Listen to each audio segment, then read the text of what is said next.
Umat Tuhan yang terkasih dalam Yesus Kristus, selamat malam, salam. Jumpa lagi pada hari ini. Kita bersyukur Tuhan masih beri kehidupan kepada kita, dan kita telah melakukan banyak karya kita pada hari ini. Dan Tuhan sudah antar kita sambut malam ini. Mari sebelum kita beristirahat, kita boleh ada di hadirat Tuhan untuk mendapatkan kekuatan dari Tuhan. Karena itu kita masuk dalam pujian bersama.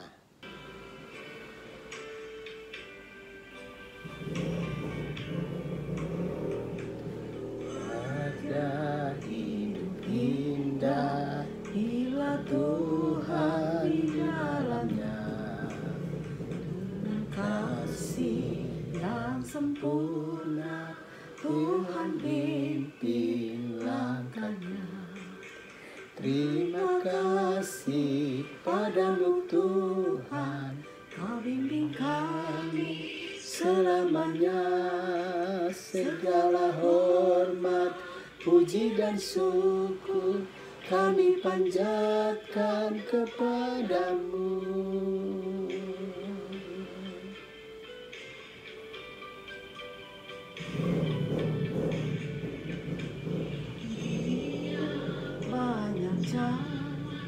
Jalan mana ditempuh, jalan lurus hanya satu, jalan Tuhan itulah.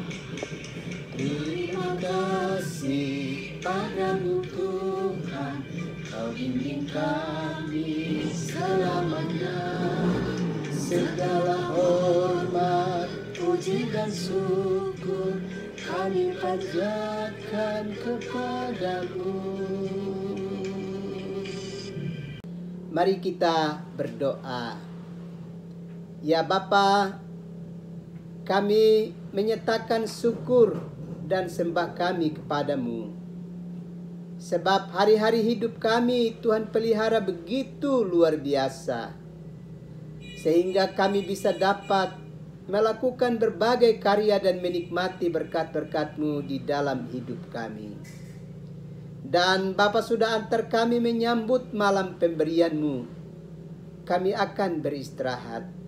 Namun kami mau belajar dari kebenaran firman-Mu.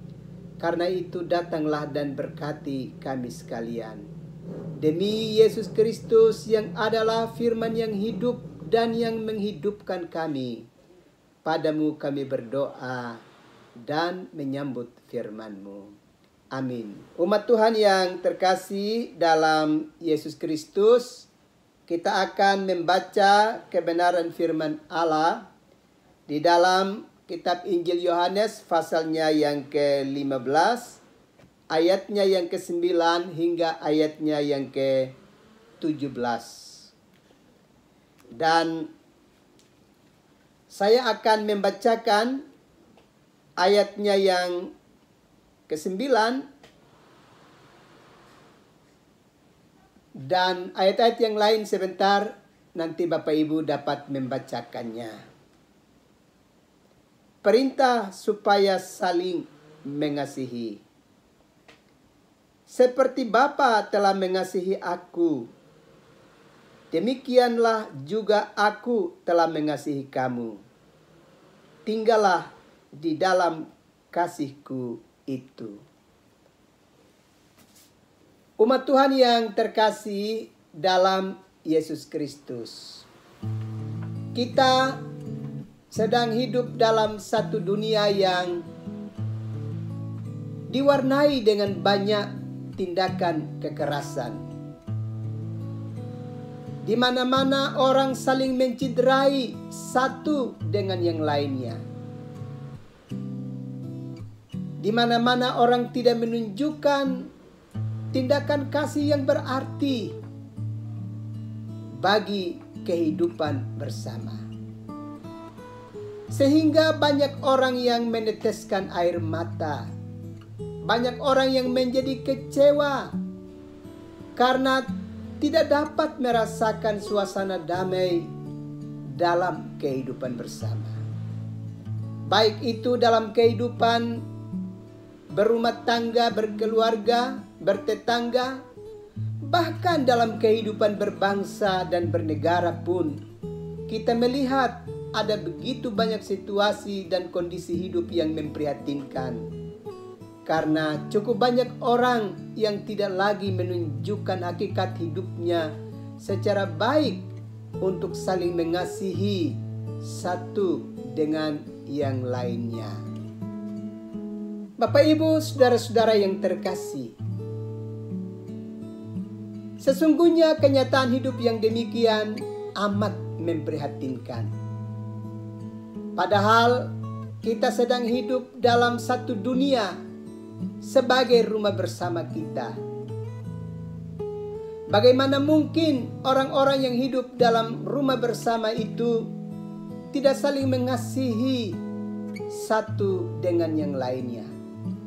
Bagaimana orang-orang yang hidup bersama itu saling memandang sebagai seteru yang harus disingkirkan, dimusuhi dan dihianati dalam hidup ini? Ini tentu sebuah suasana hidup yang memprihatinkan kehidupan kita. Kalau sekiranya kenyataan itu juga sedang berlangsung di tengah-tengah kehidupan keluarga kita, rumah tangga kita, hidup bersaudara kita, tentu itu sangat kita sayangkan. Karena itu kita harus segera berubah. Kita harus segera memulihkan kehidupan bersama dengan cara hidup saling mengasihi satu dengan yang lainnya. Dalam renungan di malam-malam yang lalu kita sudah belajar bersama bahwa hidup dalam cinta kasih seorang dengan yang lain itu bisa dapat memberikan pemulihan dan suasana yang damai bagi hidup bersama. Karena itu malam ini kita belajar kebenaran firman Allah dalam Injil Yohanes pasalnya yang ke-15 ayat yang ke-9 sampai 17 tadi, dengan pesan utama dari Yesus bagi kita sekalian, yakni perintah supaya kita saling mengasihi satu dengan yang lainnya. Memang Yesus bukan hanya sekedar mengasihi kehidupan kita umat manusia, tapi sesungguhnya Dia adalah kasih itu sendiri. Di dalam Yesus Kristus, Allah Bapa telah menunjukkan perhatiannya kepada kita umat manusia yang berdosa. Sebab kalau bukan kasih dari Allah bagi kita, kita tidak punya masa depan. Karena Allah mengasihi kita, maka kita punya masa depan dan punya jaminan kehidupan kekal. Sungguh luar biasa bahwa kita yang berdosa sekalipun tidak luput dari perhatian dan kasih sayang dari Allah. Semua kita mendapatkan sentuhan kasih dari Allah. Dan Allah telah menyatakan itu kepada kita melalui kehadiran Yesus Kristus yang mengorbankan dirinya untuk keampunan dosa kita karena kasih dan kesetiaannya kepada kita. Bapak, Ibu, saudara-saudara yang terkasih dalam Yesus Kristus, kita mesti ingat bahwa di dalam kasih ada sukacita. Dan sukacita itu akan menjadi penuh jika kita dapat tinggal di dalam cinta kasih Yesus di dalam hari-hari hidup kita. Ingat, kita sedang hidup di dalam satu dunia yang terbelit oleh individualisme, pementingan diri sendiri, di mana orang tidak lagi hidup dalam saling mengasihi satu dengan yang lainnya. Dan di tengah-tengah dunia yang sedemikian itu, kebenaran Allah dalam Yesus Kristus mau mewartakan kepada kita bahwa dengan kenyataan dunia yang sedemikian, orang-orang Kristen mesti menampilkan satu model kehidupan yang baru, yakni kehidupan yang penuh cinta kasih seorang dengan yang lainnya. Sebab kalau kita mau jujur, setiap orang sungguh-sungguh mendambakan cinta kasih dari Allah dan juga dari sesama yang ada di sekitarnya. Semua orang sesungguhnya sangat merindukan keadaan itu. Bapak, Ibu, saudara-saudara yang terkasih di dalam Yesus Kristus. Karena itu, kalau kita perhatikan bagian kitab suci tadi dalam Injil Yohanes pasal 15 ayat 9 sampai 17, maka beberapa hal perlu kita ingat dengan baik. Yang pertama, bahwa hidup kita itu adalah anugerah. Dan itu kita bisa perhatikan pada ayat yang ke-9 dan ayatnya yang ke-10. Bahwa hanya karena anugerah Allah saja kita diberi kesempatan untuk menikmati hidup ini. Dan bukan saja kita menikmatinya di dalam dunia yang kasat mata ini, tapi kehidupan yang Allah anugerahkan kepada kita itu akan berlanjut di dalam sorga rumah Bapa. Ingatlah, Allah sudah sungguh-sungguh mengasihi kita. Sebagaimana Bapa sayang kepada Kristus, demikianlah Kristus sayang kepada kita. Maka kita berkelayakan mendapatkan kehidupan dari Allah. Atas dasar inilah maka kita juga diminta untuk dalam hidup ini kita mesti saling mengasihi satu dengan yang lainnya. Itu harus terus kita wujudkan dengan sungguh-sungguh bagi orang-orang di sekitar kita. Mulai dari keluarga kita, tetangga kita, sesama warga gereja, sesama warga masyarakat, dan dalam satu kesatuan besar sebagai rakyat Indonesia di rumah bersama. Sebagai masyarakat di provinsi tercinta kita, Provinsi Nusa Tenggara Timur. Dan sesama warga Kota Kupang, Kota Kasih, di mana kita menjadi bagiannya.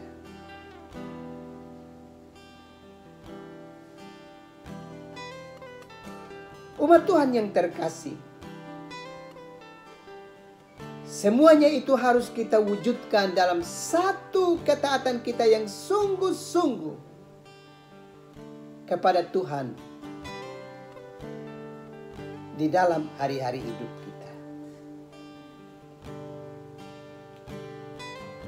Hal yang kedua, bahwa Allah telah memerintahkan kita untuk saling mengasihi satu dengan yang lainnya. Sebab semua orang yang hidup di dalam saling mengasihi satu dengan yang lainnya akan merasakan sukacita dalam hidup bersama.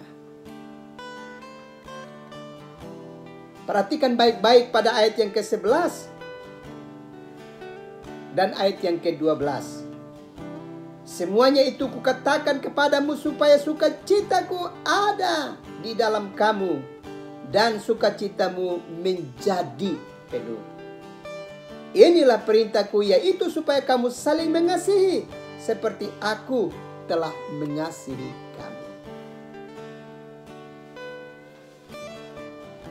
Umat Tuhan yang terkasih di dalam Yesus Kristus.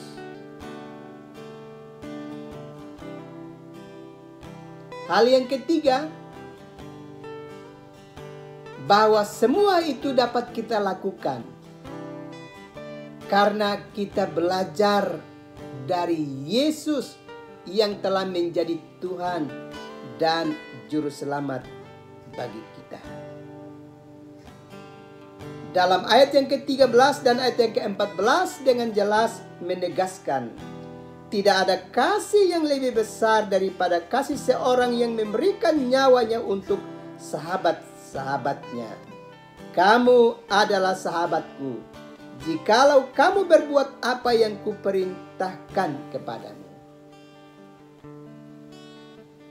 Ternyata kalau kita hidup saling mengasihi satu dengan yang lainnya, kita akan mampu hidup selaku para sahabat di tengah-tengah kehidupan dunia ini. Sebagaimana Yesus mengingatkan kepada kita, karena Dia begitu mengasihi dan menyayangi kita, Dia telah menjadikan kita sahabatnya. Dan sebagai sahabatnya, Dia telah tunjukkan kasih-Nya yang besar dengan cara mengorbankan dirinya. Itu berarti kita pun harus mampu menjadikan orang-orang di sekitar kita, tetangga-tetangga kita, sesama kita menjadi sahabat bagi kita. Dan sebagai sahabat bagi kita sekalian, kita mesti menunjukkan kasih kita yang sungguh-sungguh tulus kepada kehidupan mereka sekalian. Dan ingatlah, orang-orang yang hidup dalam kasih akan memiliki paling kurang 4 berkat. Yang pertama, kita akan bersukacita dan sukacita Tuhan akan memenuhi kehidupan kita. Luar biasa, saudara-saudara. Kalau kita hidup di dalam kasih, maka kita akan mengalami sukacita dan sukacita Tuhan pun menjadi penuh di dalam kehidupan kita. Berkat yang kedua adalah semua orang yang hidup di dalam cinta kasih, mereka menjadi sahabat dari Kristus. Kita bukan lagi hamba, tapi kita adalah sahabat dari Kristus. Kalau kita hidup saling mengasihi satu dengan yang lainnya. Dan sebagai sahabat dari Yesus Kristus, kita diberi kelayakan menerima anugerah keselamatan dari Yesus Kristus. Berkat yang ketiga, bahwa jika kita sungguh-sungguh hidup saling mengasihi satu dengan yang lainnya, maka kita dapat diberi kepercayaan untuk melayani bersama dengan Tuhan. Kalau kita perhatikan dalam ayatnya yang ke-16. Aku telah menetapkan kamu supaya kamu pergi dan menghasilkan buah dan buahmu itu tetap, supaya apa yang kamu minta kepada Bapa dalam namaku diberikannya kepadamu. kita melayani bersama dengan Tuhan dan akan menerima berkat-berkat-Nya.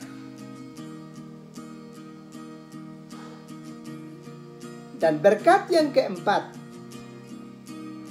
adalah bahwa semua kita yang selalu hidup dalam cinta kasih akan terus diberkati, sehingga kita mendapatkan kekuatan untuk memberkati kehidupan orang lain.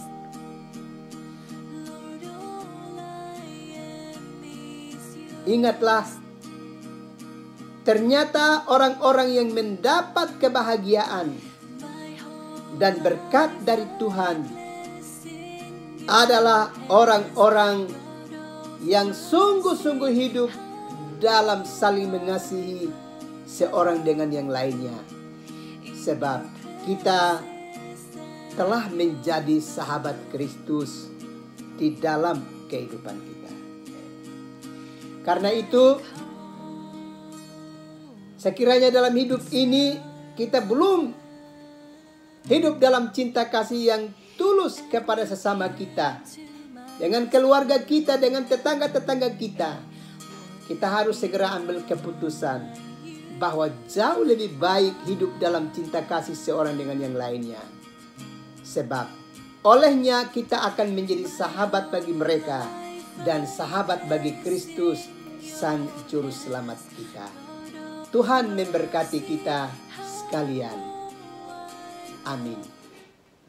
Mari kita berdoa. Ya Bapa, kami sungguh bersyukur sebab sekalipun kami ada dalam kelemahan dan dosa kami, tapi Bapa mengasihi kami dan melawat kami serta menyelamatkan kami. Terima kasih Tuhan. Tuhan terlalu dahsyat bagi kehidupan kami umat manusia. Karena itu kami sungguh bersyukur atas kasih dan perhatian-Mu yang begitu luar biasa untuk kehidupan kami umat manusia yang berdosa ya Bapa. Biarlah kami belajar dari kasih-Mu untuk kami sungguh-sungguh juga hidup saling mengasihi satu dengan yang lainnya.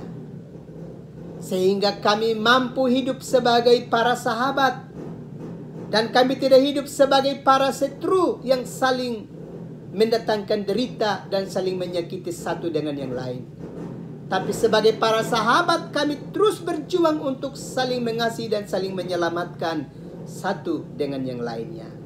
Terima kasih Tuhan untuk firman-Mu. Malam ini kami mau berdoa untuk seluruh umat-Mu dalam segala pergumulan kehidupan mereka. Pergumulan sakit penyakit yang sedang mereka alami. Baik mereka yang sedang terbaring di rumah-rumah sakit maupun yang sedang terbaring dalam kehidupan rumah tangga mereka. Ataupun berbagai-bagai pergumulan dan derita lainnya yang sedang dihadapi oleh umat-Mu. Seluruhnya malam ini kami datang dan kami letakkan di kaki Kristus dan memohon, biarlah tangan Allah terulur untuk memberkati umat-Mu yang lagi susah, yang lagi ada dalam penderitaan. Biarlah Tuhan menjadikan mereka menjadi sahabat-Mu dan mengerjakan bagian yang terindah untuk pemulihan kehidupan mereka. Terima kasih Tuhan, terima kasih. Kami juga mau berdoa untuk setiap keluarga dengan berbagai-bagai pergumulan yang mereka hadapi dalam hidup mereka. Pergumulan rumah tangga mereka, kehidupan suami istri, pergumulan dengan masa depan anak-anak, pergumulan dengan usaha dan pekerjaan. Seluruhnya kami minta kepadamu Bapa, miringkanlah telinga pengasihan-Mu dan dengar jeritan doa dari setiap keluarga yang setiap saat berseru kepadamu dan meminta pengasihan daripadamu. Kiranya Allah berbelas kasih dengan mereka, melawat mereka, dan memberikan bagi mereka bagian yang terindah, supaya mereka mengalami kelegaan ya Bapa. Terima kasih Tuhan. Kami terus mempercayakan seluruh pergumulan kehidupan umat-Mu ke dalam tangan-Mu. Kami percaya dalam janji setiamu, Allah akan terus memberkati kehidupan umatmu sekalian. Bapa, kami berdoa juga untuk bangsa dan negara kami dan pemerintah kami. Bapak Presiden, para menteri dan seluruh jajarannya. Kiranya Tuhan menolong dan memberkati, sehingga seluruh program pelayanan yang mereka kerjakan sungguh-sungguh menolong dan mendatangkan damai sejahtera bagi kehidupan kami masyarakat, ya Bapa. Kami juga berdoa untuk gereja-gereja Tuhan dengan tugas-tugas pewartaan, tugas-tugas penginjilan yang mereka kerjakan. Kiranya Allah berkenan memberkati dan karuniakan kesatuan bagi gereja-gerejamu untuk bergandengan tangan memperjuangkan sesuatu yang bernilai bagi kehidupan bersama umatmu, ya Bapa. Terima kasih Bapa. Akhirnya kami akan beristirahat malam ini. Kami minta kepadamu, Allah, mengulurkan tanganmu dan memberkati kami, supaya malam ini kami dapat beristirahat dengan aman dalam tuntunan dan kasih sayangmu. Ini doa kami Bapa, ini sembah kami. Demi Yesus Kristus, penyelamat kami, padamu kami datang berdoa dan bersyukur. Amin.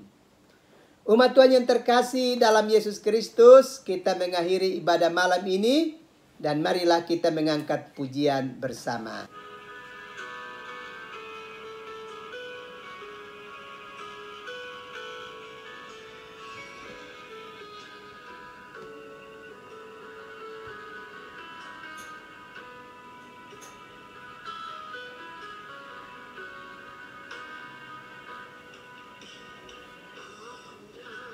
Seisi rumahku kan selalu menyembahmu, Tuhan dan Rajaku, di dalam sepenuhnya-Mu. Menyanyi, melayanimu.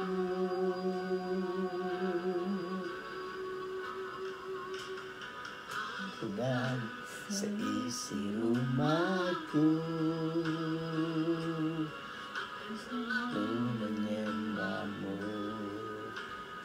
Tuhan dan Rajaku, di dalam si karunia-Mu yang hidup saling melayani dan melayanimu. Tuhan kami, kepala rumah ini, menunjukkan kehidupan surgamu,